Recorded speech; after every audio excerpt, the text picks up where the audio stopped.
পৃথিবীতে সবচেয়ে কঠিন কাজ কি জানেন? পৃথিবীতে সবচেয়ে কঠিন কাজ হলো মানুষের মন জয় করা। আপনি যদি আপনার কলিজা কেটে রান্না করেও খেতে দেন, তাও মানুষ বলবে লবণ কম হয়েছে। তাই তো লোকে বলে যে কম এবাদতে আল্লাহকে সন্তুষ্ট করা যায়, কিন্তু কম কিছু করে মানুষকে সন্তুষ্ট করা যায় না। আসসালামু আলাইকুম সবাইকে, কেমন আছেন সবাই? আশা করছি সবাই অনেক ভালো আছেন। আলহামদুলিল্লাহ, আমরাও অনেক ভালো আছি। তো আজকের ব্লগটা আমি সকাল থেকেই স্টার্ট করে দিয়েছি। তো যেহেতু শীতকাল, তো একটু বেশি বিছানাপত্র গুছাতে হয়, কম্বল টম্বলগুলো থাকে, তো সময়টাও একটু বেশি লাগে। তো সকালের প্রথম কাজ হচ্ছে আমার এই বেডরুমটা ক্লিন করে নেওয়া। তো আজকে আমার এই বেডশিটটা আমি চেঞ্জ করব, তো সেই কারণে আরও একটু সময় লাগবে। এমনি বেডরুম আর কি গোছাতে গেলে অতটা সময় লাগে না, কিন্তু বেডশিট পাল্টাতে আর একটু হয়তো তখন বেডশিট পাল্টানোর সময়ে আমি একটু ক্লিন করে থাকি এদিক ওদিক, তো তখন একটু সময়টা বেশি লাগে। তো আমি এর আগের যে বেডশিটটা সেটা কিন্তু তুলে দিয়ে এই যে ব্লু কালারের ফ্লোরার যে বেডশিটটা সেটা বিছিয়ে দিচ্ছি। আর এর আগের ভিডিওতে আমি এই বেডশিটটা আপনাদের সাথে শেয়ার করেছিলাম, তো আপনাদের খুবই পছন্দ হয়েছে। সবাই জিজ্ঞেস করেছিলেন যে আমি কোথা থেকে নিয়েছি আর কত দাম নিয়েছে। তো সেই ভিডিওতে তো আমি সব কিছুই আর কি ডিটেলস শেয়ার করেছি আপনাদের সাথে। আপনারা চাইলে কিন্তু আমার এই ভিডিও ডেসক্রিপশনে গিয়ে দেখতে পারেন আমার ওই আগের ভিডিওটা। আর পার্সোনালি বলতে গেলে এই বেডশিটটা কিন্তু আমারও খুবই ফেভারিট। তো এই তো এখানে আমি বেডশিটটা চেঞ্জ করে দিয়েছি। আর এরপর সেকেন্ড যেটা আমি করে থাকি, সকালে প্রথমেই কিন্তু জানলাটা খুলে দিই। যতই ঠান্ডা থাকুক, যতই ওয়েদার খারাপ থাকুক না কেন, আর যতই ঠান্ডা হাওয়া দিক না কেন, আমি কিন্তু জানলা কিন্তু খুলেই রাখি। কারণ সকালের দিকে জানলাটা না খুলে রাখলে না মনে হয় যেন সারা রাত বন্ধ ছিল রুমটা, আর যেন মনে হয় সাফোকেশন হয় একরকম। তো সেই কারণে যতই ঠান্ডা থাকুক, যাই থাকুক না কেন, আমি কিছুক্ষণের জন্য হলেও জানলাটা কিন্তু খুলে রাখি। আর জানালাটা খুলে দিয়ে তারপরে আমার জানলায় যতগুলো টব আছে, গাছ আছে, তো সেগুলোতে একটুখানি পানি দিয়ে দিই। আর এই যে দেখতে পাচ্ছেন, এই ফুল গাছটায় আবারও কিন্তু ফুল হয়েছে আর অনেক পাতা হয়েছে। তো এর আগে কিন্তু সব মরে গেছিল, যেহেতু আমি কিছুদিন ছিলাম না, তো সেই কারণে। তো তারপরে যখন আমি এসেছি, তো তারপরে পানি দিতে দিতে দিতে দিতে আজ গাছটা কিন্তু অনেক বড়ও হয়েছে, প্লাস ফুলও হয়েছে। তো এরপর কিন্তু আমি ফ্রেশ হয়ে ডাইরেক্ট চলে আসি কিচেনে। আর কিচেনে এসেই নাস্তাটা বানিয়ে নিই আগে। তো নাস্তাতে আজকে আমি পরোটা করছি। তো পরোটা সিম্পল পরোটা, রুটিটাকেই জাস্ট হালকা তেল দিয়ে কিন্তু আমি ফ্রাই করে নিই। আর আমরা বেশিরভাগ রেগুলারলি যে রুটিটা খাই সেটা কিন্তু আটার রুটিটাই খাই। ময়দা কিন্তু শরীরের পক্ষে এমনি আমরা জানি খারাপ, তো সেই কারণে কিন্তু একদমই ময়দাটা অ্যাভয়েড করি। কিন্তু মাঝে মধ্যে ময়দাটাও আর কি খাওয়া হয়, কিন্তু বেশিরভাগ যেটা করি, বাবুকেও কিন্তু আটার রুটি দিই আর আমরাও কিন্তু আটার রুটিটাই খেয়ে থাকি। তো বেশিরভাগ যেহেতু শুকনো রুটি খাওয়া হয়, তাই আজকে একটুখানি তেল দিয়ে জাস্ট ফ্রাই করে নিয়েছি। আর যেটা করেছি, আগের দিনের কিছু টিকিয়া ছিল কাঁচকলার, তো সেই টিকিয়াগুলোকে একটু ফ্রাই করেছি। তো টিকিয়াগুলো কিছুজন খাবে আর আমরা কিছুজন ডিম ভাজা খাবো। তো অল্প একটু ডাল ছিল, ডাল, টিকিয়া আর রুটি কিছুজন খাবে। আর যেহেতু বেশি টিকিয়া নেই, তো এখানে দুটো ডিম ভেজে নিচ্ছি আমি। তো এখানে পোচ করব ডিমটা, কারণ রুটির সাথে আমার ডিম পোচই খেতে ভালো লাগে। আর এমনিতেও আমি ডিম পোচটাই খেতে ভালোবাসি, কারণ পেঁয়াজ, লঙ্কা, তারপরে অনেক রকম মশলা দিয়ে যে ডিম ভাজাটা, সেটা কিন্তু আমার একদমই ভালো লাগে না। তো সেই কারণে আমি বেশিরভাগ এই ডিম পোচটাই খাই। তো সামান্য একটু নুন আর ওপর থেকে একটুখানি জিরের যে গুঁড়োটা সেটা কিন্তু দিয়ে, তো এটা ভাত, রুটি, পরোটা সব কিছুর সঙ্গেই কিন্তু খেতে খুবই ভালো লাগে। আর মাঝে মধ্যে জিরের বদলে আমি গোলমরিচ গুঁড়োটা ইউজ করি। তো এই নাস্তার প্লেটটা আমি আর আমার হাজব্যান্ড খাবো, তাই জন্য দুটো ডিম ভেজে নিয়েছি, আর এখানে দুটো পরোটাও নিয়ে নিয়েছি আর অল্প একটু ডাল। তো নাস্তা করে আমি এখন চলে এসেছি আবারও কিচেনে। তো আজকে আমি রান্না করব মাছ দিয়ে পালং শাক। তো সেই কারণে এখানে মাছটা আগে থেকে আমি ধুয়ে আর মশলা মাখিয়ে সাইডে রেখে দিচ্ছি। তো এখন আমাকে কাটাকাটিগুলো করে নিতে হবে। তো ইউজুয়ালি আম্মাজি এই কাটাকাটিগুলো করে থাকে, কারণ মানে এই কাজগুলো আমি করি না, এই কাজগুলো আম্মাজি করে। তো যেহেতু আমার ননদদের বাবু হয়েছে, তো দুটো ননদেরই দুটো বাবু, তো তাদের দেখাশোনা, তারপরে তাদের আর কি টেক কেয়ার করা দুজনের, তো দুটো মা দুটো বাচ্চা সব কিছুর আর কি কাজ করে ওঠা, তো অনেকখানি টাইম লাগে। তো সেই কারণে এদিকে সংসারের কিছুই করতে পারে না আম্মাজি। তো এখন আপাতত সংসারের সব কাজ আমাকে এখন একা হাতে করতে হচ্ছে। তো এখন আমি কাটাকাটিটা করেই কিন্তু রান্নাটা বসিয়ে দেবো। আমি কি করি, যেহেতু হাতে অতটা সময় থাকে না, তো সেই কারণে আমি একটা একটা কাটাকাটি করেই কিন্তু একটা একটা তরকারি বসিয়ে দিই। নাহলে দেখা যায় কি যে কাটাকাটি করতে করতে অর্ধেক বেলা চলে গেল আর রান্না এখনো হয়নি। তো সেই কারণে কি করি, হয়তো দুটো কি তিনটে আর কি রান্না করছি, তখন আমি কিন্তু একটা একটা কাটাকাটি করে আর একটা আর কি রান্নাও বসিয়ে দিই। তো এতে করে কিন্তু আমার সহজ হয়। তো এই তো এখানে পালং শাক কেটে নিয়েছি, আর এরপর আলু পেঁয়াজও কেটে নিয়েছিলাম। তো এখন আমি মাছগুলো আগে ভেজে নিচ্ছি, আর একদিকে ভাতটাও বসিয়ে দিয়েছি।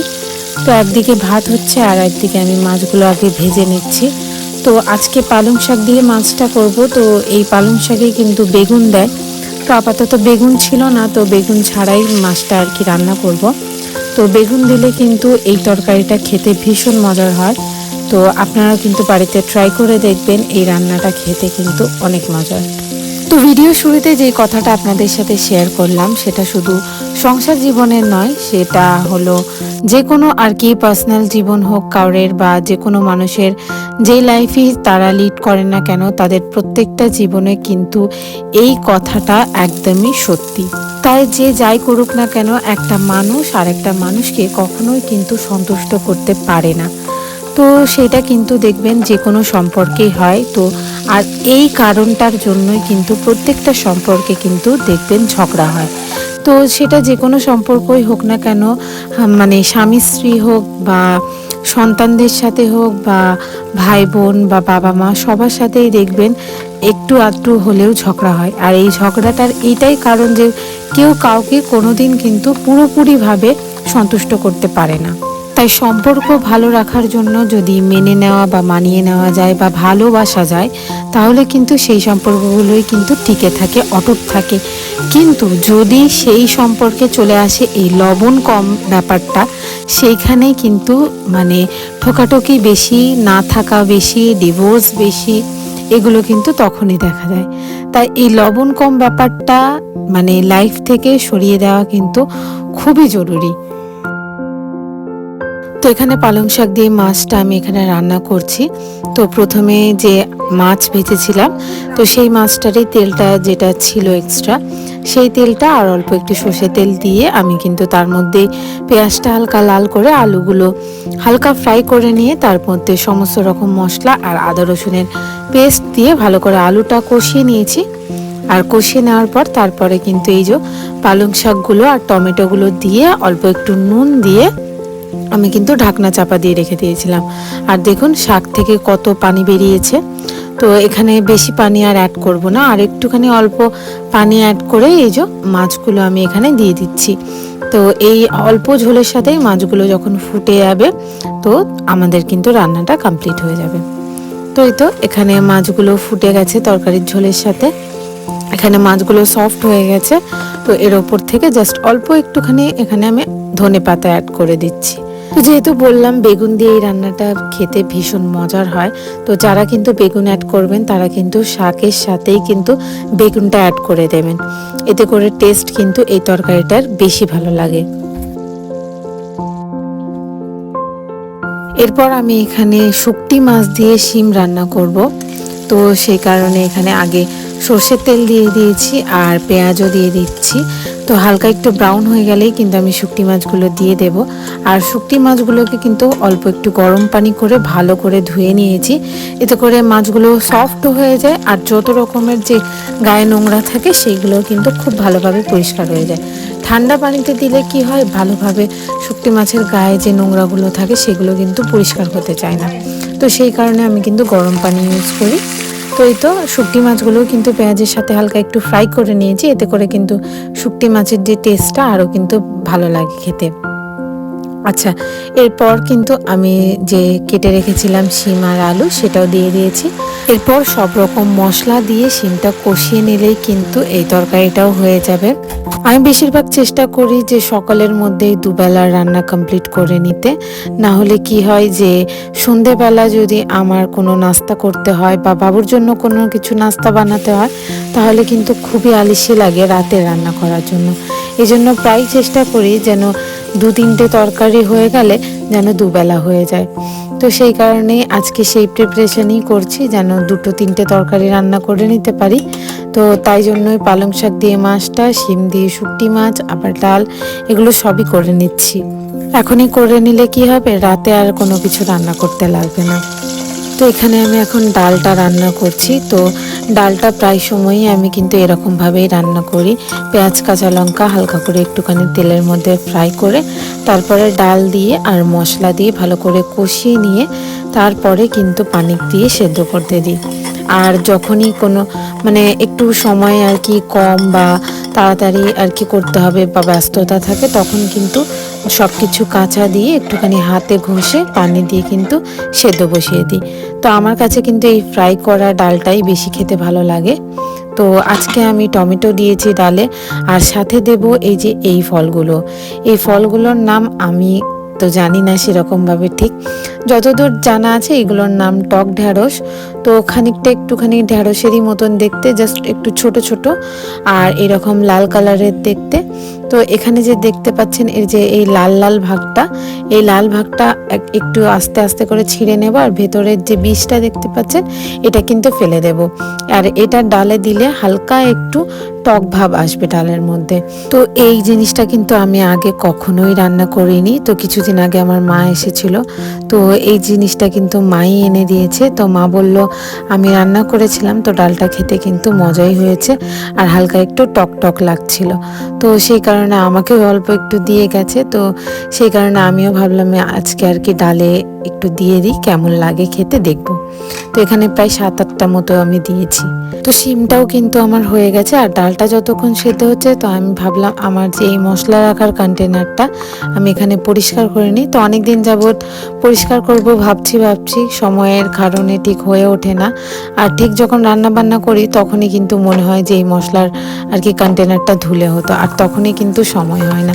তো আজকে একটু সময় হয়েছে, তো ভাবলাম আমি এখানে মানে যে কন্টেনারটা ভালো করে ধুয়ে নিই। আপনাদের কাছে আমার ভিডিওগুলো দেখতে কেমন লাগে অবশ্যই আমাকে কমেন্ট করে জানাবেন। আর আপনারা আমার কাছে কেমন ভিডিও দেখতে ভালোবাসেন সেগুলোও কিন্তু কমেন্ট করে অবশ্যই আমাকে জানাবেন। আর আজকের ভিডিওটাও যদি আপনাদের কাছে ভালো লেগে থাকে তাহলে অবশ্যই আমার ভিডিওটা একটা লাইক করে দেবেন, আর আমার চ্যানেলটাকেও কিন্তু সাবস্ক্রাইব করে দেবেন।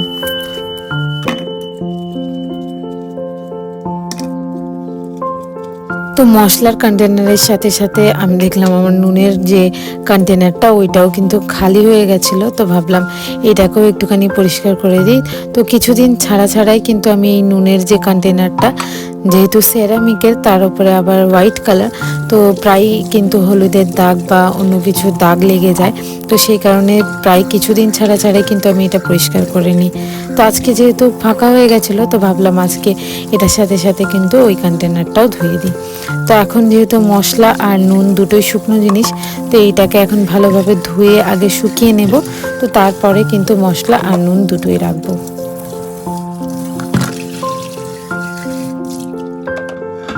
তো এখানে আমার ডালটা সেদ্ধ হয়ে গেছে। তো ডালটা একটু নেড়ে চেড়ে নিয়ে যে টক ঢ্যাঁড়সটা আমি কেটে বেছে ধুয়ে রেখেছিলাম সেই টক ঢ্যাঁড়সটা কিন্তু এই ডালটার মধ্যে অ্যাড করে দেব, আর বেশি করে পানি দিয়ে দেব আর অল্প নুন দিয়ে ভালো করে কিন্তু ডালটাকে ফুটতে দেব।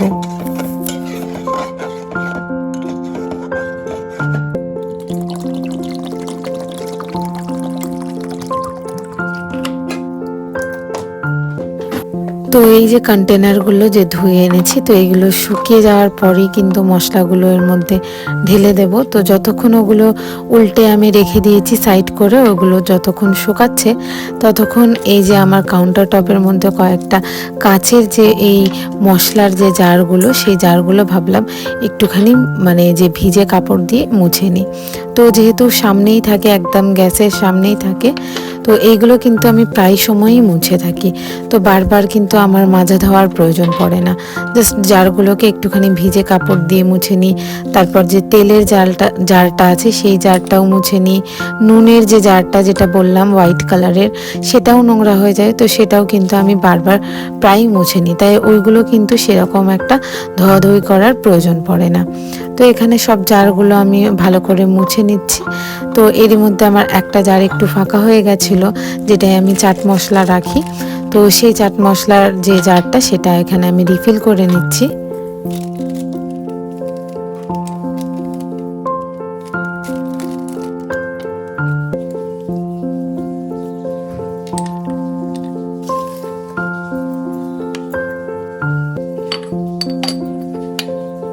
তো এখানে ডালটাও কিন্তু ফুটে গেছে, তো ঢাকনাটা খুললেই আমি ভাবলাম যে অল্প একটু সেন্ট বেরোবে, যে এরকম টক ডাল বা টক ডালে যে আম ডাল হয় বা তেঁতুল ডাল হয় সেগুলো দিলে কিন্তু অন্যরকম একটা সেন্ট বেরোয় ডাল থেকে।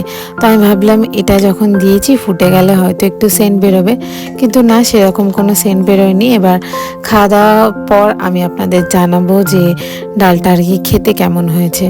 তো এখানে আমার যে মশলার যে কন্টেনারটা ওটাও শুকিয়ে গেছিলো, তো তারপর একটা শুকনো কাপড় দিয়ে আমি মুছে নিয়েছি, আর এর মধ্যে আমি শুকনো লঙ্কার গুঁড়োটা আর হলুদ গুঁড়ো আর জিরের গুঁড়োটা আমি রেখে দিচ্ছি। তো ধনের গুঁড়োটা এখন করা ছিল না, তাই জন্য যে আমার একটা দিক সেটা কিন্তু ফাঁকা রয়ে গেছে, তো সেটা যখন পরে করব সেটা আমি অ্যাড করে দেব।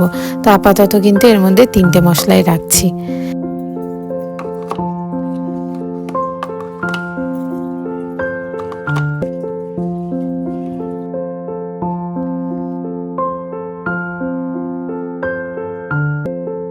তো এরপর এখানে আমি নুনের যে জারটা সেটাও কিন্তু রিফিল করে নিচ্ছি। তো আমার একদিকে রান্না বান্নাও কমপ্লিট আর এই যে রিফিল করা ধোয়াধুয়ি কমপ্লিট। তো এখন আমি জাস্ট কিচেনটা ক্লিন করে নেব, তারপরে কিন্তু গোসলে চলে যাব। তো এখানে জাস্ট হালকা ভিজে কাপড় দিয়ে একটা ওয়াইপ করে নিচ্ছি, আর যে গ্যাস ওভেনটা সেটা কিন্তু আমি রোজই এরকম আর কি সাবান দিয়ে ভালোভাবে পরিষ্কার করি, নাহলে কিন্তু বড্ড বেশি নোংরা লাগে আমার কাছে। আর কালো বা হোয়াইট জিনিসগুলো কিন্তু দেখবেন একটুখানি আর কি নর্মাল ছেড়ে দিলে কিন্তু ওইগুলো বেশি নোংরা লাগে। তো তাই জন্য আমি বেশিরভাগই যে আমার কিচেনের টাইলসগুলো, তারপরে এই যে গ্রানাইটটাও আমার ব্ল্যাক, তারপরে স্টোভটাও ব্ল্যাক, তো সবই যেহেতু হোয়াইট আর ব্ল্যাকের মধ্যে, তো তাই জন্য কিন্তু সবসময় পরিষ্কার রাখতে হয়। আর কিচেন হোক বা ঘর যেই কালারেরই হোক না কেন, পরিষ্কার না রাখলে কিন্তু দেখতে একদমই ভালো লাগে না। তো সকাল থেকে উঠে সারা দিনের মধ্যে আমার একদম যে লাস্ট কাজ যেটা হয় সেটা হলো এই সিঙ্ক পরিষ্কার করা। সিঙ্ক পরিষ্কার করতে এলে আমার যে যা শান্তি লাগে মানে বলার বাইরে। তো এই কাজটার পর যে মানে কোনো কাজ নেই, এটা আর কি ভেবেই আমার এই কাজটা করতে ভালো লাগে। আর আমার মনে হয় যে এই জিনিসটা কিন্তু সব মেয়েরাই রিলেট করতে পারবে, তাই না?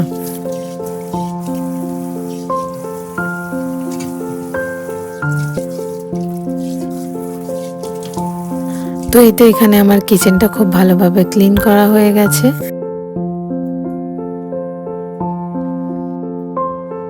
তো এরপর কিন্তু আমি গোসল করে জোহরের নামাজটা পড়ে নিয়েছি, আর তারপরও দেখছি বাইরের ওয়েদারটা এরকম মানে ভরা দুপুরবেলাতেও এই রকম হয়ে আছে, একদম মেঘলা, যেন বৃষ্টি হবে হবে এরকম একটা ভাব।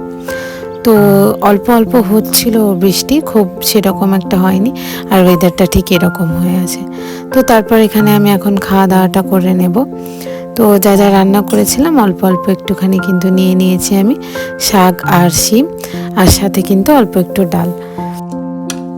তো এই রকম একটা ওয়েদারে সন্ধেবেলার দিকে আমার খুব বেশি টক খাওয়ার ইচ্ছা হচ্ছিল। তো কি খাবো বুঝতে না পেরে লাস্টলি আমি আমার হাজব্যান্ডকে বললাম যে অল্প একটু ফুচকা এনে দিতে। তো ফুচকা নিয়ে এসেছিলো, তো এখানে আমি আলুগুলো এখানে ভরে দিচ্ছি ফুচকার মধ্যে। তো রেগুলার যে ফুচকাটা খেয়ে থাকি নর্মাল এরকম তেঁতুল পানিতে আর কি ডুবিয়ে তারপর খেয়ে নিই। তো আজকে একটু ভাবলাম যে ওপর থেকে অল্প একটুখানি পেঁয়াজ আর অল্প একটুখানি শসা কুচি দিই, তো খেতে একটু অন্যরকম লাগবে আর ভালোও লাগবে। তো তাই জন্য অল্প একটু শসা আর পেঁয়াজ কুচি করে নিয়েছি, আর এই তো এখানে ওপর দিয়ে দিয়েছি, আর সাথে কিন্তু টক তেঁতুলের পানি। তো আজকের ভিডিওটা কিন্তু এখানেই আমি শেষ করছি। সবাই ভালো থাকবেন, সুস্থ থাকবেন। আল্লাহ হাফিজ।